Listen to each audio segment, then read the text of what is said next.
अमेरिकेत काँग्रेस कार्यकर्त्यांनी India today या वृत्तवाहिनीच्या पत्रकारावर हल्ला केला असून इतकेच नाही तर पत्रकार रोहित शर्मा यांनी काँग्रेस ज्येष्ठ नेते सॅम पिट्रोडा यांची मुलाखत घेतली होती। ती मुलाखत देखील कॅमेऱ्यातून हिसकावून नष्ट केली आहे। या घटनेचा शिवसेनेच्या वतीने आम्ही तीव्र शब्दात निषेध करत आहोत। तर हा केवळ एक पत्रकारावर किंवा एका वृत्तवाहिनीवरील हल्ला नसून हा एकूण वृत्तपत्र स्वातंत्र्यावर काँग्रेसने केलेला हल्ला आहे आणि काँग्रेसला जरा यश मिळताच त्यांनी आपला खरा चेहरा दाखवायला सुरुवात केली आहे। मग काँग्रेसची सत्ता असणाऱ्या कर्नाटकमध्ये गणेश विसर्जन मिरवणुकीवर दगडफेक किंवा काँग्रेस नेते राहुल गांधी यांनी आम्ही सत्तेत असल्यास आरक्षण रद्द करू अशी प्रसार माध्यमांना दिलेली प्रतिक्रिया असेल।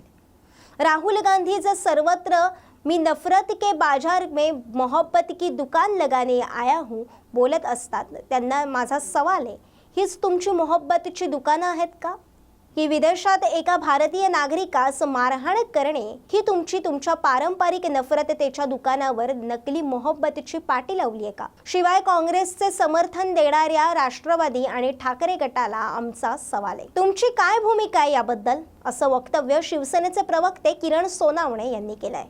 अमेरिकेमध्ये इंडिया टुडेचे रिपोर्टर रोहित शर्मा यांच्यावरती काँग्रेस कार्यकर्त्यांनी हल्ला केल्याची घटना समोर आलेली आहे।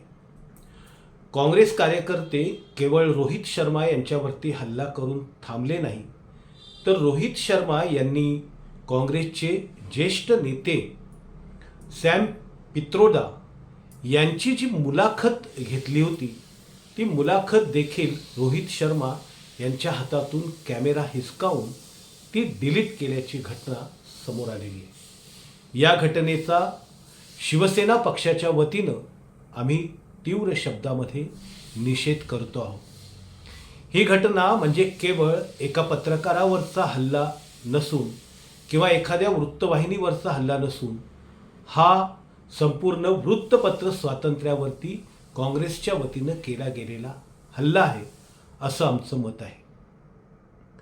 काँग्रेसला गेल्या लोकसभा निवडणुकीत थोडंसं यश मिळाल्यानंतर काँग्रेसनं आता आपला खरा चेहरा दाखवण्यास सुरुवात केलेली आहे। काही दिवसांपूर्वी कर्नाटकमध्ये गणपती विसर्जनाच्या मिरवणुकीवरती झालेली दगडफेक असेल किंवा काँग्रेसचे नेते राहुल गांधी यांनी काही दिवसांपूर्वी प्रसार माध्यमांना प्रतिक्रिया देताना असं म्हटले की आम्ही जर सत्तेत आलो तर आम्ही आरक्षणाची व्यवस्था नष्ट करून टाकू किंवा नष्ट केल्याशिवाय राहणार नाही। जे राहुल गांधी आपल्या प्रत्येक भाषणातून मैं नफरत की बाजार में मोहब्बत की दुकान लगाने आया हूँ अशा प्रकारचं वक्तव्य करतात, त्यांना माझा सवाल आहे की राहुलजी, तुमची हीच मोहब्बतची दुकान आहे का की तुम्ही तुमच्या पूर्वीच्या नफरतच्या दुकानावरती मोहब्बतची ही तात्पुरती खोटी पाटी लावलेली आहे आणि ज्यातनं लोकांमध्ये तुम्ही